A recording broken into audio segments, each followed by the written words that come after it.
こんにちは、ゴメです。今日も理想を求めて自分の城をアップデートしていますか？これまでリールレグや徹底した配線でデスク周りを劇的にスッキリさせてきましたが、最後まで残っていた課題、それがスピーカースタンドの配線でした。今回は私が試行錯誤の末に購入した配線を隠せるスピーカースタンドカント SP9 を損得なしで徹底レビューしていきます。よろしければ最後までお付き合いいただけたら嬉しいです。デスクをアップデートすればするほど気になるのが配線問題。デスクの上の視覚的ノイズをどれだけ消せるか、それが私のデスク構築における一番の課題なのですが、この SP9 はその悩みを完璧に解決してくれました。 SP9 が他のスタンドと決定的に違うのはこの中空の支柱です。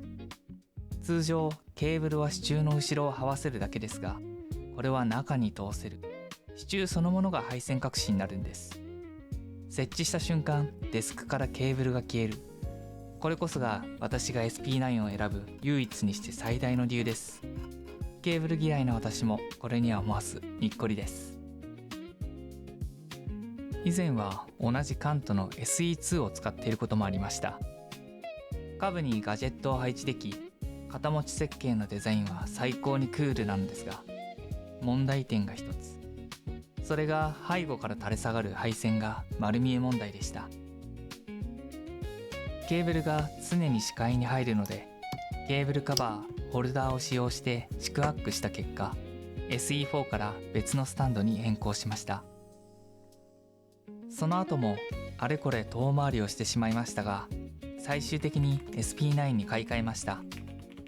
最初からこれを選んでおけばよかったというのが正直な感想です。今回は SE2 とアリエクスプレスで見つけたなんちゃって S2 と比較してみます。並べてみるとコンセプトは違いどどれも合成があり、高品質なスピーカースタンドということで設置イメージの比較をしてみましょう。S2 は高さが出ない、スマートな設置ができるのが大きなメリットです。リスニングポジションを重視するなら工夫が必要ですが、高さを出したくないミニマムなセットアップを目指す場合はかなり印象がいいです。 SE2 に関しては比較の関係上この画角だと気にならないですが、椅子に座った時の視界だとケーブルの部分がどうしても気になりますし、気にならない人は気にならない。普段机の側面が視界に入らないレイアウトならフォルムはピカイチです。 SP9 は文句のつけどころがないですね。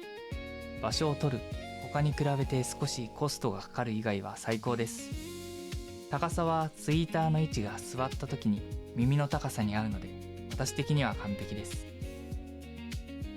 最後は SP9 を使う前のクランプ式のスピーカースタンドです。安価なので高さ調整部分の品質が人を選びますが、スペースの確保、マグネットの使いやすさはダントツです。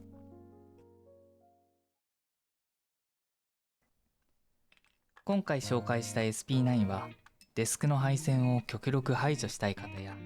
スピーカースタンドに高い品質を求めるならかなりおすすめの選択肢です。満足度が高すぎて今後しばらくスピーカースタンドのレビューができないなと思いつつも、今回の動画が皆さんのデスクに合わせるイメージに役立ちましたら幸いです。2026年も第1クォーターが終わり、かなり環境が変わりましたんで、次回はそのまとめで使用感や買ってよかったアイテムを共有していければと思います。チャンネル登録と高評価をいただけたら嬉しい限りです。それではまた次の動画でお会いしましょう。ゴメでした。